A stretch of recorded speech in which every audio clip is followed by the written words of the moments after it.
राष्ट्रवादी काँग्रेस पक्षाकडून विक्रम काकडे यांना उमेदवारी मिळालेली आहे। त्यानंतर राष्ट्रवादी काँग्रेस पक्षामधल्या मोठमोठ्या नेत्यांच्या भेटीगाठी आहेत ते सध्या विक्रम काकडे आणि संजय काकडे घेत आहेत। त्याचबरोबर राष्ट्रवादी काँग्रेसचे दीपक मानकर जे या विधान परिषदेसाठी इच्छुक होते त्यांची सुद्धा भेट घेतलेली आहे। सुरुवातीला तर तुम्ही सुद्धा इच्छुक होता, पण उमेदवारी आता विक्रम काकडे यांना मिळालेली आहे आणि कुठेतरी भेटीगाठी आता वाढल्यात। हे पहा, मी आदरणीय अजितदादांचा कार्यकर्ता आहे, त्यामुळे पक्ष शिस्त पाळणारा मी कार्यकर्ता आहे आणि विक्रम माझा पुतणे आहे। त्यामुळे विक्रमच्या पाठीशी उभं राहण्याचं म्हणजे उमेदवारी ज्याला मिळेल त्याच्या पाठीशी उभं राहायचं ही संकल्पना माझ्या मनामध्ये पहिल्यापासून होती। आणि विक्रमसारखा एक चांगला मुलगा, आदरणीय आमचे बंधू नाना, या सगळ्यांच्या माध्यमातून नानांनी पुणे शहरासाठी किंवा या महाराष्ट्रासाठी जे केलेलं काम आहे आणि एक पक्षप्रवेश पण त्यांनी केलेला आहे, त्यामुळे पक्षाला ताकद निश्चितपणे त्याच्यामुळे मिळणार आहे। सुनेत्राताई, पार्थदादा, जयदादा यांच्या माध्यमातून आता ही उमेदवारी या ठिकाणी देण्यात आली आहे आणि मला असं वाटतं की ही निवडणूक विरोधकांनी बिनविरोध करावी, कारण की तेवढी ताकद म्हणजे मतदानाची क्षमता तेवढी त्यांच्याकडे नसल्या कारणानं या सगळ्या गोष्टीचा विचार करून एका तरुण कार्यकर्त्याला ही संधी जी मिळालेली आहे त्याला पवारसाहेबांनी आशीर्वाद द्यावे ही पवारसाहेबांना माझी विनंती आहे। आणि एक विक्रम पुणे शहरासाठी, जिल्ह्यासाठी चांगलं काम करेल हा विश्वास आहे मला या ठिकाणी। आणि उमेदवारी मागताना तर कार्यकर्त्याचा हक्क आहे की आपण उमेदवारी पक्षाकडे मागितली पाहिजे। मी देखील इच्छुक उमेदवार होतो, परंतु पक्षाचा निर्णय मला मान्य आहे। माझा कुठलाही विरोध या निवडणुकीमध्ये विक्रमला नाही। सुरुवातीला सांगितले की तो माझा पुतणे आहे आणि त्यामुळे तो चांगल्या क्रमांकाने कसा निवडून याच्याकडे माझा प्रयत्न हा निश्चितपणे असणार आहे आणि तो निवडून येणारच आहे, त्याबद्दल कुठली शंका नाही। फक्त त्यांनी भविष्यामध्ये चांगलं काम पुणे जिल्ह्यासाठी, पुणे शहरासाठी करावं अशी माझी अपेक्षा आहे। मला खूप आनंद आहे की माझ्या पुतण्याला ही संधी मिळाली। आता तुमची नाराजी दूर झाली? मी नाराज फक्त पक्षावरती म्हणजे विक्रमवरती माझी नाराजी कधीच नव्हती। मला सुद्धा संधी हवी होती त्यासाठी। एक लक्षात घ्या, नंतर झाला। आता मी देखील 40 वर्ष सक्रिय राजकारणामध्ये आहे आणि प्रत्येक माणसाला अपेक्षा जीवनामध्ये असते की आपल्याला देखील ही संधी मिळाली पाहिजे।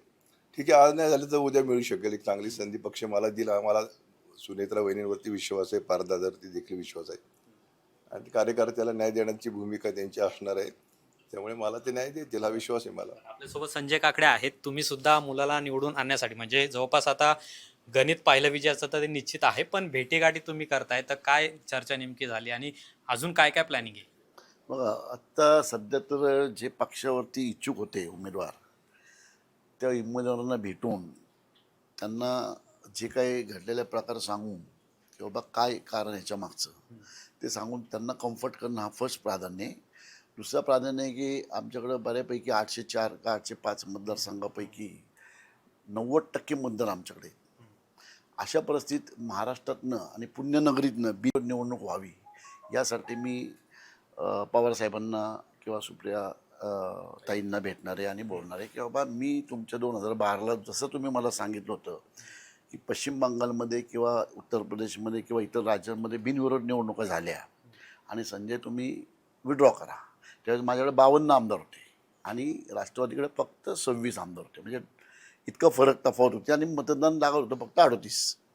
तर तशा वेळेस मी माघार घेऊन जो पारंपरिक आपल्या राज्याचा जो पायंडा आहे तो तसाच्या तसा ठेवला। तसंच या पुण्यनगरीमध्ये निवडणुका होऊन संपूर्ण आपल्या म्हणजे कार्यकर्त्यांना दोन्हीकडच्या त्यांच्या किंवा आपल्या कार्यकर्त्यांना 15 दिवस पळापळी करायला लावायची, शासकीय कर्मचाऱ्यांना पळापळी करायला लावण्याची, या गोष्टी टाळण्यासाठी मी सुप्रियाताईंना आणि आदरणीय पवारसाहेबांना शब्दावर कानावर घालणार आहे किंवा तुम्ही जर मोठेपणाने जसं मी 2012ला मोठेपणा दाखवून किंवा आम्ही आत्ता आदरणीय पवारसाहेबांना राज्यसभेवरती बिनविरोध पाठवलं आणि त्या पद्धतीने तुम्ही हा पायंडा तसाच्या तसा ठेवून पुण्यनगरीत निवडणूक होऊ नये अशी माझी अपेक्षा त्यांना व्यक्त करणार आहे। शेवटी निर्णय त्यांचा असतो, आपल्याला जे योग्य वाटतं तो त्यांच्यावर आपण सांगणं आपलं कर्तव्य आहे। दुसरीकडे तुमच्याच पक्षामध्ये 2 उमेदवार आहेत, एक तर विक्रम काकडे आहेत, दुसरीकडे सुनील टिंगरे आहेत। अर्ज मागे घेण्याचा दिवस उद्या आहे, पण त्यांची सुद्धा भेट घेऊन त्यांची नाराजी दूर करणार आहात? नाही, त्यांची पक्षश्रेष्ठींनी नाराजी दूर केलेली आहे आणि माननीय सुनेत्राताई वहिनींनी आपल्या डिक्लेअर केलेलं आहे विक्रम काकडेंना, हे त्यांनाही माहिती आहे। कुठेतरी छाननीमध्ये काही अर्ज बाद होऊ नये म्हणून आपल्या सगळ्या पक्षांची परंपरा असते की 2 अर्ज भरावेत. जसं राष्ट्रवादीने पण 2 अर्ज भरलेत. एक श्रीकांत पाटीलचा आणि आणखीन एक कोणतरी उमेदवार आहे त्यांनी भरले, तसे आपण 2 अर्ज भरले होते. नंबर 1चं ऑप्शन ठेवलं होतं विक्रम काकडे. जर विक्रम काकडेंचा फॉर्म पास झाला काही कारणास्तव तर असावं आपलं सेफर साईड म्हणून आपण सुनील टिंगरेचा फॉर्म भरला होता आणि त्यांनीही डिक्लेअर केलं परवाच प्रेसमध्ये, माझी नाराजी काही नाही, पक्षांनी जो आदेश दिला आहे तो मला मान्य राहिला असं त्यांनीही डिक्लेअर केलेलं आहे. आपल्यासोबत विक्रमदादा आहेत. काल तुम्ही सुरेश घुले यांची सुद्धा भेट घेतली आणि आज दीपक मानकर यांची भेट घेतलेली आहे. पक्षातली नाराजी दूर करण्याचं काम सध्या सुरू आहे. नाही नाही, हे माझं एक कुटुंबच आहे. दीपक काकांच्या घरी मी नाराजी वगैरे दूर करायला कुठलीही आलो नाही.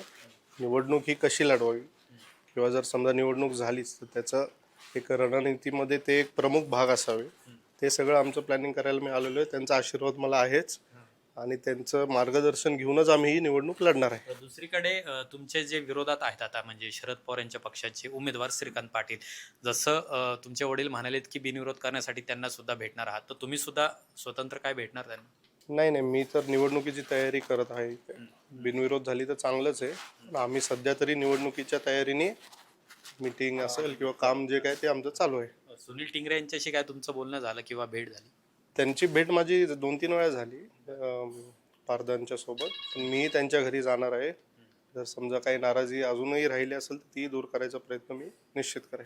खूप खूप धन्यवाद आमच्याशी बोलल्याबद्दल. तर आपण पाहतो की राष्ट्रवादी काँग्रेस पक्षाचे जे सगळे प्रमुख नेते आहेत ते सुद्धा आता या ठिकाणी पाहायला मिळतात. आपल्याला माजी उपमहापौर आहेत ते सुद्धा आहेत, सुरेश अण्णा घुले आहेत, जे सुद्धा यामध्ये इच्छुक होते मात्र त्यांना संधी मिळाली नाही. पण या सगळ्यांची नाराजी दूर करण्याचा प्रयत्न आहे तो काकडे पिता पुत्रांकडून केला जातो आहे आणि त्यामुळे ही निवडणूक बिनविरोध व्हावी असं सुद्धा आव्हान आहे ते संजय काकडे यांनी शरद पवार यांच्या राष्ट्रवादीला केलेलं आहे. कॅमेरामन रोहित वनकटेसह अमोल धर्माधिकारी, LS मराठी, पुणे.